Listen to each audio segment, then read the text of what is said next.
بسم الله الرحمن الرحيم. عن مالك رضي الله تعالى عنه قال قال رسول الله صلى الله عليه وسلم ما ذئبان جائعان أرسلا في غنم بأفسد لها من حرص المرء على المال والشرف لدینہ رواہ الترمذی۔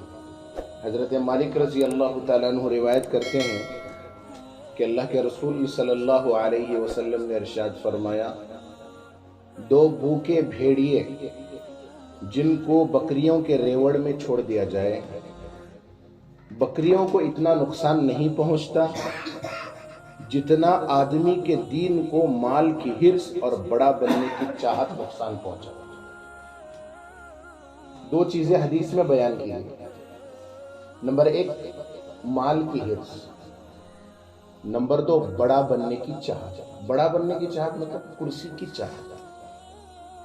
ٹھیک ہے، کرسی کی چاہت اور بڑا بننے کی چاہت، یہ دو چاہتیں ایسے ہیں۔ کرسی کی چاہت اور مال کی چاہت، ہر صورت میں مال ہونا، ہر صورت میں میچ بڑا بننا، یہ دو چاہتیں ایسی ہیں، یہ انسان کے دین کو نقصان پہنچے۔ بکریاں ہیں نا، بکریوں کا دشمن کون بولا؟ چیر پھاڑ کھانے والے جانور، بھیڑیا۔ بھیڑیے کو کیا کر دیا جائے؟ دو بھیڑیوں کو بکریوں کے ریوڑ میں چھوڑ دیا جائے، وہ دو بھیڑیے بکریوں کو اتنا نقصان نہیں پہنچائیں گے جتنا نقصان یہ دو عادتیں انسان کے اندر ہونے سے آدمی کے دین کو نقصان ہوتا ہے۔ کون سی عادت؟ نمبر ایک، مال کی حرص۔ نمبر دو، بڑا بننے کی چاہت۔ مال کی حرص تو ایک فتنہ ہے۔ اللہ کے رسول نے فرمایا، لِكُلِّ أُمَّةٍ فِتْنَةٌ وَفِتْنَةُ أُمَّتِي الْمَالِ۔ اللہ کے رسول نے فرمایا، ہر امت کے لیے ایک آزمائش ہوتی ہے، میری امت کی آزمائش مال کے ذریعے سے کی جائے گی۔ انسان کا مزاج کیسا بولو؟ جدھر چکنا ادھر جھکنا۔ انسان ایک ہی مرتبہ چلا جاتا ہے، مال کی طرف لگنے لگا تو ایسا لگتا ہے انہیں سامنے کچھ دیکھتا ہی نہیں۔ آدمی سوچتا نہیں ہے میں حلال کما رہا ہوں یا حرام کما رہا ہوں۔ یہ مال کی آس بہت بری آس۔ قرآن بیان کرتا نا یہ حقانیت کو، وَيُحِبُّونَ الْمَالَ حُبًّا جَمًّا، تم مال کو بہت زیادہ پسند کرنے والے ہو۔ انسان کی حالت بیان کی اللہ نے، إِنَّهُ لِحُبِّ الْخَيْرِ لَشَدِيدٌ، وہ مال کو بہت زیادہ پسند کرنے والا ہے۔ کہیں پر یہ فرمایا، کچھ انسان تو پسند چھوڑو، پسند کے آگے بڑھ گئے، يَحْسَبُ أَنَّ مَالَهُ أَخْلَدَ، انسان یہ سوچتا ہے کہ اس کا مال اس کے ساتھ کیا رہے گا؟ ہمیشہ ہمیشہ رہے گا، اس کو یقین ہی نہیں ہے۔ جبکہ اللہ کے نبی کی دوسری حدیث بتاتی ہے ہمیں کہ مال انسان اسی دنیا میں چھوڑ کر جائے گا۔ اللہ کے رسول نے فرمایا، انسان جب مرتا ہے تو اس کے ساتھ تین چیزیں اس کی قبر تک جاتی ہے۔ نمبر ایک، مال۔ نمبر دو، آل یعنی خاندان۔ نمبر تین، اعمال۔ پلٹ کو کیا آتے ہیں؟ رتا کیا ہم نہ معلوم کر لینا۔ پلٹ کو کیا آتے ہیں؟ واپس دفنانے کے بعد آل، خاندان میں آ جاتا ہے واپس، اور مال بھی آ جاتا ہے، بچا کیا؟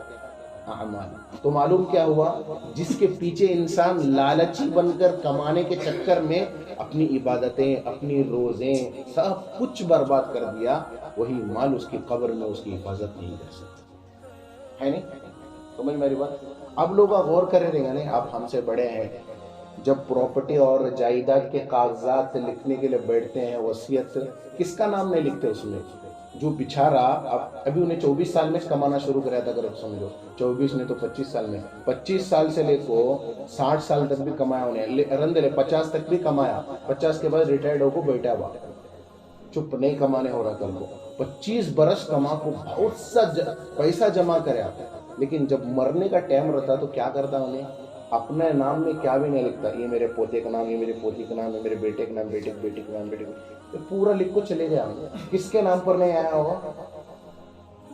جو کمایا تھا نا 25 برس بیٹھ کو، خود کش نام نہیں اس میں۔ آدمی اتنا دیوانہ ہے مال کے پیچھے۔ اللہ کے رسول صلی اللہ علیہ وسلم نے فرمایا، سیأتی علی الناس زمان، ان لوگوں پر ایک زمانہ ایسا آئے گا کہ آدمی کو اس بات کی ذرہ برابر بھی ٹینشن نہیں ہوگی، پرواہ نہیں ہوگی کہ وہ مال کہاں سے کما رہا ہے، حلال سے کما رہا ہے حرام سے کما رہا ہے، بس پیسہ آنا بولے گا. کیا بولے گا؟ آنربل برلی کیسا تو بھی آن دے، بس کیا آن دے؟ پیسہ آن دے. کون مرین دے کون جین دے میرے کو سمبند نہیں ہے. ایک چیز پیسہ، اس کو قرآن خود بیان کرتا ہے، وَمَن يُوقَ شُحَّ نَفْسِهِ فَأُولَئِكَ هُمُ الْمُفْلِحُونَ. قرآن نے کہا، اس لیے کیا ہے، جو آدمی نفس کی لالچ سے، حرص سے بچ گیا، مال کی حرص سے بچ گیا، در حقیقت وہ کامیاب ہے. کیا ہے؟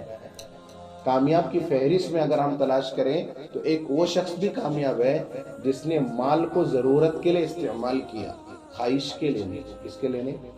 مال جب خواہش بنتی نا، انسان جو ہے نا آوارہ بنتا. کیا بنتا ہے؟ مال خواہش نہیں بنے، مال ضرورت کی حد تک. مال جب خواہش بن جاتی، انسان خون بھی کرے گا. انسان بڈی کے ویوہار میں اتنا ملوث ہوگا کہ روزانہ وہ بڈی کا پیسہ گننے میں یا اپنے دن کو صرف کرے گا. آدمی کو شکایت ہے آج، میری بیٹی میری بات مانتی نہیں، میری اولاد میری بات مانتی نہیں، میرا بیٹا میری بات مانتی نہیں. ارے بڈی کا پیسہ لاکھوں اولاد کو کھلائیں گا، پیٹ میں کیا ڈال رہے ہیں؟ کہاں مانے گی وہ اولاد بات ہماری؟ مال کی حرص نے آج انسان کو دیوانہ بنا دیا. مال ہی تو بڑا فتنہ ہے. نہیں، مال ہی کیا کرتی؟ میاں بیوی کے درمیان اختلاف. مال ہی ہے باپ بیٹے کے درمیان اختلاف. مال ہی ہے جس نے خاندان کو توڑا. مال ہی ہے جس نے بھائی بھائی کو توڑا. مال ہی ہے جس نے باپ بیٹے کے رشتے کو نیست و نابود کر دیا. مال ہی ہے جس نے بیٹے کو اپنی ماں سے دور، ماں کو بیٹے سے دور کر دیا. کیا نہیں ہے؟ مال ہی تو ہے نا. مال ہی ہے جس کی وجہ سے انسان نہیں، انسان ایک حیوان صفت بن گیا. اب بولو، مال کی لالچ خطرناک ہے نہیں ہے؟ وہ دو بھیڑیے جو بکریوں کے بیچ میں بھیجے گئے، انہوں خطرناک ہے یا انہیں خطرناک ہے؟ وہ آدمی جس کے اندر مال کی حرص ہو، یہ اس کے دین کو تباہ کر دیا. مالدار آدمی کو سمجھانے جاؤ، خالی پیسہ بولنے والا، تمہیں جاؤ جی بعد میں آتا ہوں، ابھی بڑا بزنس کی ایک میٹنگ طے کرے ہوں. کبھی انہیں حی علی الصلاۃ کا جواب نہیں دیا، کبھی حی علی الفلاح کا جواب نہیں دیا. جواب دیا تو اپنے بزنس پارٹنر کا دیا.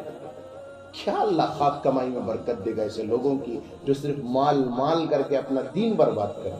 اپنی دنیا تو برباد کر رہے تھے، اپنی آخرت تو برباد کر رہے تھے، لیکن جیتے جی دین پر عمل کرنا ان لوگوں کو مشکل ہوتا ہے.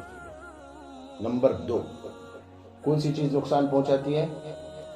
بڑا بننے کی چاہت.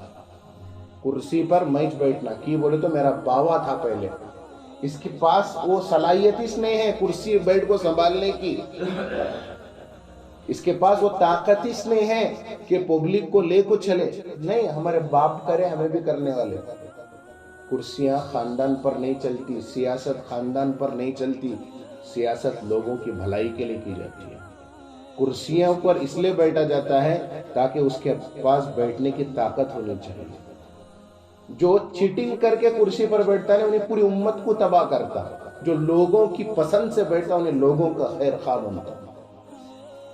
نتائج دیکھ رہے ہیں ہم. اس کی چاہت نے انسان کو کیا کر دیا ہے؟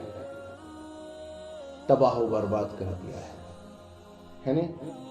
اب مثال کے طور پہ چھوٹے چھوٹے بچوں کی مثال دیتا ہوں میں. ایک بچہ ایک کرسی پر بیٹھے اگر سمجھو، وہاں باقی سب کرسیاں فل ہے. دوسرا بچہ جب اس کی گود میں بیٹھنے کی کوشش کرتا ہے، انہیں کیا کرتا ہے؟ ہٹ رہے تو یہاں کہیں کو آ رہا کرو. ایک خالی کرسی کو آتے بچے بھی لڑتے ہیں ہمارے یہاں. سمجھ لینا ہمیں بچوں کے اندر بھی کرسی کی چاہت ہے. تو بڑا آدمی، یہ کرسی الگ ہو، بچے کھیل کھیل میں مجھے جگاؤنا تجھے جگاؤنا، لیکن بڑے ہونے کے بعد اس کرسی کا مطلب، اس کا معنی، اس کا مفہوم سب بدل جاتا. بس انہیں کرسی چاہتا، وی آئی پی کی زندگی چاہتا. یہی وی آئی پی کی زندگی چاہنے والے لوگ اپنے دین کا نقصان پہنچاتے. اس سے بڑھ کو ان کو کوئی چیز نقصان نہیں پہنچاتی. غریبی کو مارو بولے، کرسی کی چاہت نے غریبوں کو مار دیا. سمجھ میں آ رہی بات؟ کیا اعلان کیا ہے؟ غریبی کو مارو، کرسی کی چاہت نے غریبوں کو مار دیا. کھڈے مچو نہیں، کھڈے کھودے جا رہے ہیں. یہ حالات، چاہت جو ہے نا انسان کو بڑا بننے کی اور مجھے چھونا، سٹا مجھے چھونا، میری چلنا، یہ جو ہے نا لالچ بہت خطرناک، بہت غلیظ ہرس ہے۔ غلیظ کے معنی انسان کے دل کو پتھر دل بنا سکتی۔ غریب کا خون بہے گا نہیں، اسے کرسی ہونا۔ آدمی کیا کرتا، خود کو کرسی پر لانے کے لیے طرح طرح کے حربے کیا کرتا بناتا، ادھر علاقے میں فساد مچاؤ، ادھر فساد مچاؤ، ان کو لڑاؤ، ان کو لڑاؤ۔ کیا ہے یہ لالچ کو کھلی کھلی دلیل ہے یہ۔ بس اللہ حفاظت کرے، اللہ ہم کو ان دونوں ہرسوں سے بچائے، مال کی ہرس سے بھی اور کرسی کے ہرس سے بھی۔ مال کی ہرس خواہش نہ بننے دے، مال کو خواہش نہ بناؤ، ہرس میں مبتلا ہو گیا۔ خواہش بن سمجھے نہیں، مال کو ضرورت تک رکھنا، کب تک رکھنا، مجھے بس اس میں خوش ہے، میں اس میں خوش ہے۔ اس کے آگے اور بھی چیزیں انشاءاللہ بیان کی جائیں گی۔ اللہ سے دعا ہے اللہ پاک ہم تماموں کو ان دونوں ہرس، ان دونوں دین کو نقصان پہنچانے والی چیزوں سے بچ کر ہمیں اپنی زندگی گزارنے کی توفیق نصیب